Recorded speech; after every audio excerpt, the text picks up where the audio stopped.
নমস্কার বন্ধুরা, ইউটিউব চ্যানেলে আপনাদের সবাইকে স্বাগত। 2026 সালে চ্যাম্পিয়ন কলকাতা নাইট রাইডার্স। কারণ টি-20 মেজর লিগে দুর্দান্ত ম্যাচ খেলে সেখানে চ্যাম্পিয়ন হয়েছে ভাই। সেই ওয়াশিংটন ফ্রিডমকে 1 রানে হারিয়ে ভাই দুর্দান্ত জয় নিয়েছে এই শাহরুখ খানের দল লস এঞ্জেলেস।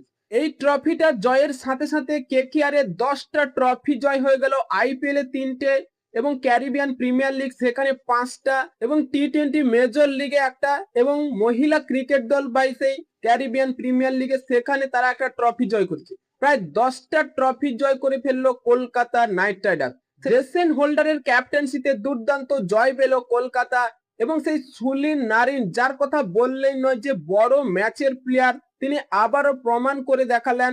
কারণ 4 ওভার বল করে কোনো ক্রিকেটার সেখানে 13 রান দিয়ে 3টে উইকেট নিতে পারে, সেই কারনামাটা করে দেখালো ভাই আমাদের সেই সুনীল নারিন।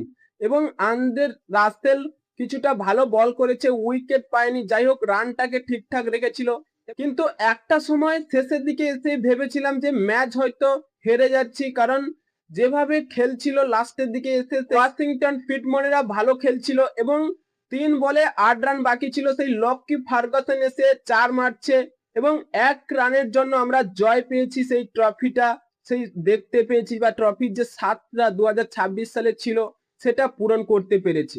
সুনীল নারিন এই টুর্নামেন্টের সব থেকে বেশি উইকেট নিয়েছে ভাই, 18টা উইকেট নিয়ে সেই শিরোপাটা জিতে গেছে। Man of the match, man of the series বলুন, সবকিছুই তার দখলে রয়েছে।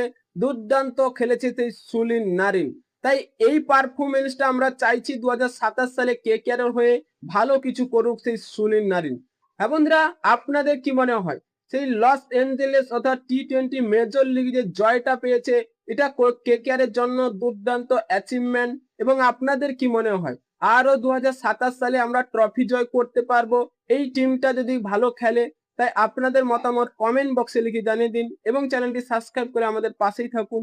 ভিডিওটি শেষ পর্যন্ত দেখার জন্য আপনাকে অসংখ্য ধন্যবাদ।